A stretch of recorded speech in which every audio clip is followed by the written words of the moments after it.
When we talk about the Capibaribe River, what words come to mind to describe it?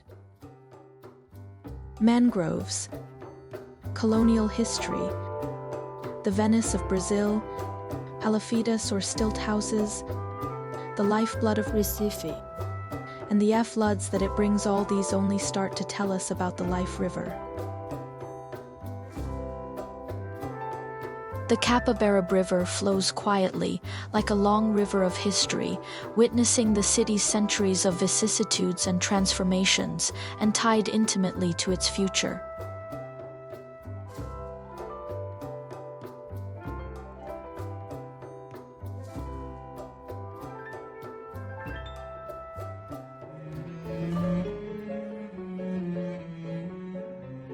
Since the colonial era, the Capibaribe has consistently served as a crucial transportation artery. Recife.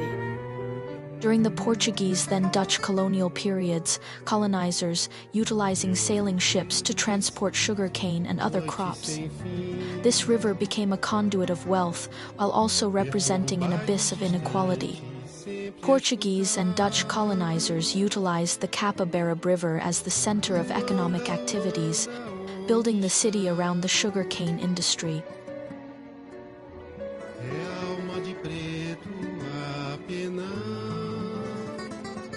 This led to the concentration of land and resources in the hands of a few, while indigenous people and slaves, among other lower social members, were marginalized and had almost no say in their own lives and future, or in the development of the city and the territory.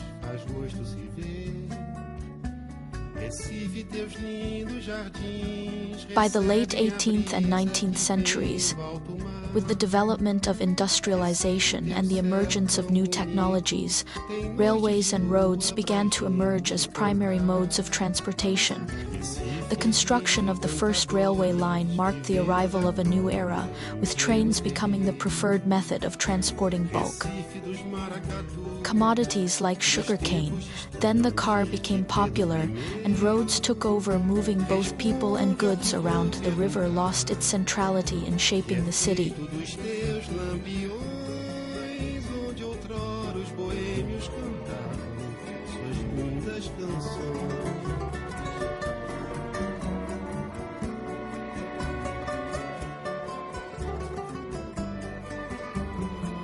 Entering the industrial era, new industrial zones and residential areas began to emerge, with capitalists and industrialists becoming the dominant forces in urban planning.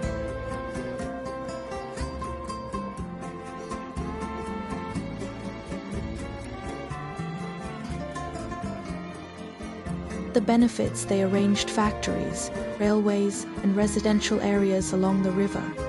This resulted in the deterioration of living conditions for the working class, and the development of urban transportation no longer revolved around the river.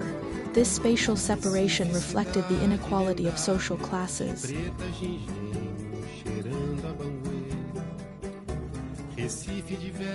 Today, the voice of the Capibaribe is masked by the city's bustle, and the stories of those who depend on the river for their livelihood are gradually forgotten, as traffic issues in Recife become increasingly severe. Long commute times have become a daily reality for its residents. Congestion is rampant, with people often having to wake up very early to wait for public transportation. In response, Recife government has focused on improving the current public transport system, hoping to alleviate these issues by increasing the number of buses, extending operating hours, and optimizing routes. Although these improvements can somewhat ease ground traffic pressure, they overlook the potential of the Capibaribe River as a natural transportation route and an integral part of urban life.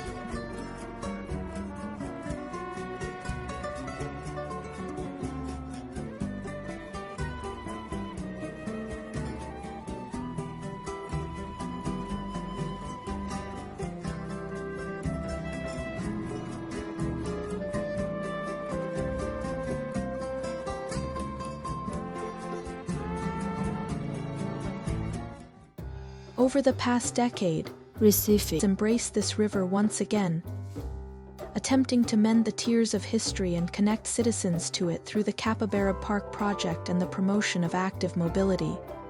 The government proposes to encourage cycling along the Capibaribe, increasing active mobility and river accessibility. This newly constructed park has garnered widespread acclaim for its green and vibrant features, becoming an ecological oasis within the city and showcasing an exemplary symbiosis between urban planning and natural environment. However, this park is in a rich area on the north bank of the river.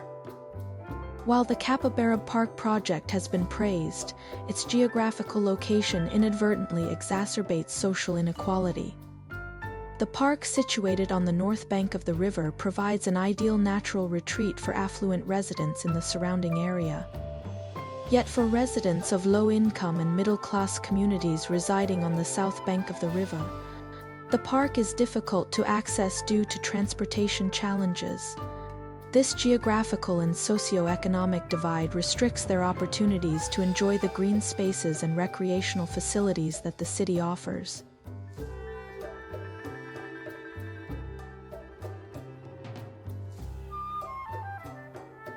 The intention is that this park is a pilot site to encourage investment alongside the city's three rivers and make Recife Park City. Palafitas, as a symbol of urban injustice, highlight how the Capibaribe River has become a boundary dividing fairness. Even today, the urban layout of Recife along the Capibaribe River remains fragmented.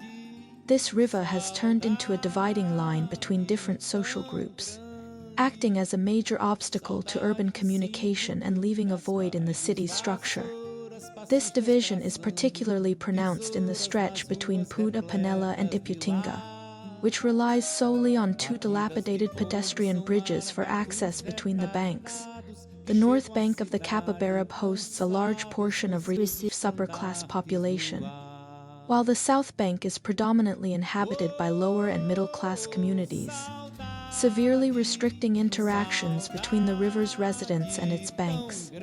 Palafitas highlight deep-rooted social and economic divides, symbolizing the overlooked in urban progress and mirroring inequality. The Capibaribe River delineates a line of equity.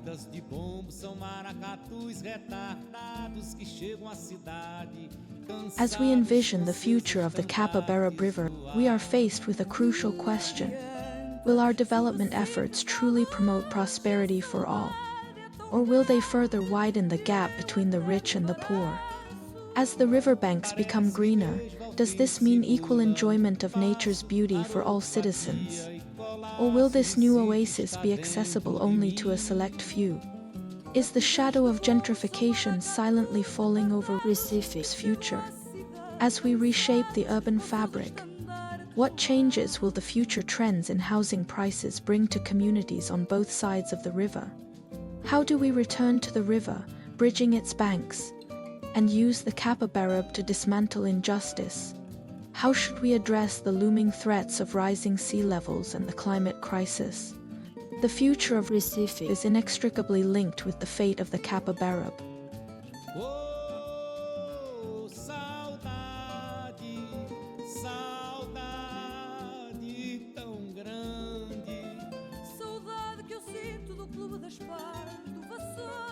Fascistas traçando tesouras nas ruas repletas de lá.